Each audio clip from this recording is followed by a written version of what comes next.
कर सकते हैं ये रूबिका जी, आप बहुत बेहतरीन बात, देखिए बिल्कुल कह रही हैं, बिल्कुल दुरुस्त कह रही हैं, बिल्कुल हम इसकी पैरवी करेंगे, हम इसकी बात को रख सकते हैं इस मुल्क में। लेकिन मैं जानना चाहता हूं कि क्या ये बाबरी मस्जिद, क्या ज्ञान भाभी सुनिए मेरी बात, अजीज भाई, कैसे रखते हैं आप?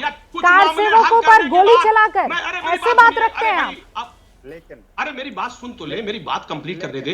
क्या ये मामले हल होने के बाद इस मुल्क से महंगाई खत्म हो जाएगी, बेरोजगारी महंगाई अलग है, क्या बीजेपी नए मुद्दों को संस्कृति नहीं अलग है, लाएगी? इन दोनों को जोड़िए मत, को नहीं लाएगी, ये खेल मत खेलिए आप, राजनीति नहीं होगी, ये खेल मत खेलिए। आपको महंगाई पर सवाल पूछना है, ये बैठे गौरव भाटिया, मैं अभी उनसे पहला सवाल ये कर लूंगी, लेकिन महंगाई और संस्कृति को मत, महंगाई तो फिर ऐसी बात है, फिर ऐसी बात है तो मस्जिदें बनवाना बंद कर दीजिए। अगर महंगाई और संस्कृति सब एक ही चीज है, महंगाई से आपको सुकून मिल जाएगा, वो कम हो जाएगी, तो मस्जिदें बनवाने बंद कर दीजिए, मदरसे बनवाने बंद कर दीजिए, बच्चों को पढ़ा लिखा लीजिए।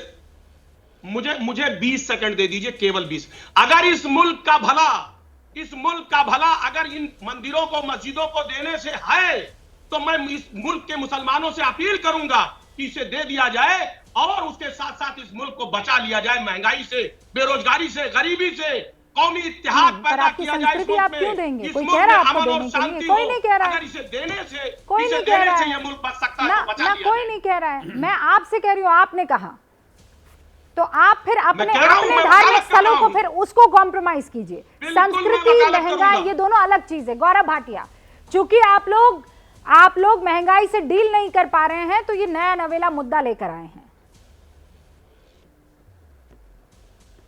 देखिए रूबिका जी, समय कम होता है, हम लोग इंतज़ार करते हैं। इस वक्त महंगाई पे चर्चा नहीं है, जब चर्चा करते हैं हम लोग आते हैं।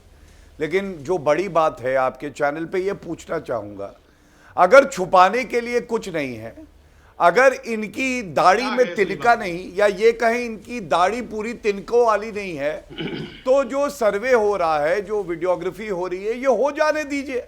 लेकिन आपने कहा ना, छुपा क्यों रहे हैं? पर्दे में रहने दो, पर्दा ना उठाओ। पर्दा जो उठ गया तो घिनौना चेहरा सामने आ जाएगा कि मंदिर को तोड़ा गया, कब्जा जमाया गया। दूसरी बात, अब इनको चुप करिए, ये रनिंग कमेंट्री नहीं चाहिए। रूबिका जी, इनके बीच में कोई बोला था क्या? अखिलेश भैया टिपिया देंगे फिर पीछे से, मैं बता रहा हूं। और 11 रुपए भिजवा रहा हूं, वो एक तो बैनर बदलवाइए। इतनी फटीचर हालत हो गई आपकी, चुप हो जाइए। दूसरी बात, रूबिका जी, मैं जो आज न्यायालय का आदेश है ना, दर्शकों के लिए ये पढ़ना चाहूंगा कि किस तरह का भीड़ तंत्र और डर का माहौल ये बनाते हैं, और ये आदेश से आज के पढ़ता हूं। मजिस्ट्रेट जज साहब ने कहा है, इस साधारण से सिविल वाद को बहुत ही असाधारण बनाकर एक डर का माहौल पैदा कर दिया गया है। डर इतना है कि मेरे परिवार को बराबर मेरी तरह मुझे अपने परिवार की सुरक्षा की चिंता बनी रहती है। दूसरी बात, उन्होंने कहा है, इस स्तर पर अधिवक्ता कमिश्नर पर उंगली उठाना न्यायोचित प्रतीत नहीं होता है, और अंत, न्याय होना ही नहीं चाहिए, वरन न्याय होता हुआ दिखना भी चाहिए। अब बताइए, डर का माहौल क्यों बना रहे? क्यों मजिस्ट्रेट को लिखना पड़ रहा है कि आप असाधारण सा एक जो मुकदमा है उसको आप साधारण मुकदमे को असाधारण बना रहे? तो ये बड़े सवाल है। तीसरी बात, ये विचारधारा की लड़ाई है। हमारे आदर्श शिवाजी महाराज हैं, इनके आदर्श औरंगजेब हैं, और अभी देखिएगा लाउडस्पीकर फटेगा। मैं कहता हूं, औरंगजेब जो है वो भिखमंगा था, यहां भीख मांगता था, वो एक आतंकवादी था, लुटेरा था। आप क्यों उसके साथ अपने आप को जोड़ते हैं? जोड़ना है तो चंद्रगुप्त मौर्य, गुरु तेग बहादुर जी, गुरु गोविंद सिंह जी, जिन्होंने इस देश के लिए अपना जीवन दे दिया, उनके साथ जोड़िए। लेकिन नहीं, प्रवक्ता आके कुछ बोलेगा।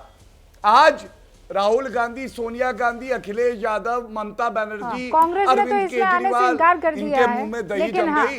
लेकिन वकार साहब, दही जम गई, दही, औरंगजेब के प्रवक्ता क्यों बनना है? धन्यवाद। देखिए, अगर कुत्ता बिल्ली गधा घोड़े की बहस करना है तो मेरे पास 2 लोग बैठे हैं, बहुत बढ़िया कर लेते हैं। मैं हर एक उनको कैमरे पर ले आऊं। एक स्तर होता है कि जब पढ़े लिखे लोग बात कर रहे हैं तो लगे कि पढ़े लिखे लोग बात कर रहे हैं। अजीज साहब जवाब नहीं दे पाए और मुझे देना नहीं चाहिए लेकिन फिर भी दिए दे रहा हूं कि जब 90 में गोली चली और उसके बाद में गौरव भाटिया साहब को बड़ी तकलीफ हुई और इतनी तकलीफ हुई कि आज तक गालियां बक रहे। तो उस गोली चलने के बाद गौरव भाटिया जी के वालिद साहब चुनाव लड़े थे उसी समाजवादी पार्टी से। चलिए मेरे वालिद पे आ गए और वो भी नेताजी के साथ खड़े थे। रजाकार पे आऊंगा ना तो ओवैसी जी भाग जाएंगे पजामा ऊपर करके, समझ गए? ओवैसी नहीं, ओवैसी का उसके बाद 12 से 17 तक के रजाकार पे आया तो 17 तक के मेरे पे बात करिए अगर हिम्मत है तो, हाँ मेरे पे बात करिए अगर हिम्मत है तो, वरना ओवैसी को फूंक दूंगा तो उड़ जाएंगे, याद रखना। उन्हीं के प्रवक्ता हो तो। ये बाबरी मस्जिद पे ट्वीट किया जब भव्य राम मंदिर बन रहा है अयोध्या में, तो वो कहते हैं ये बाबरी मस्जिद है। ये लीजिए, तुम्हारे जैसे लोगों को, घटिया लोगों को तरीके की बातें नहीं, ऐसे नहीं। स्क्रीन से हटाइए, दोनों को स्क्रीन से हटाइए और दोनों की आवाज कम कीजिए। बिल्कुल नहीं। गौरव भाटिया, असीम वकार साहब, मैं ये कतई अलाउ नहीं करती हूँ, ये नहीं करेंगे आप। आपको तथ्यों पर बहस करनी है कीजिएगा, लेकिन इस तरीके से पर्सनली एक दूसरे पर अटैक करेंगे, मैं आपको स्क्रीन से हटा दूंगी।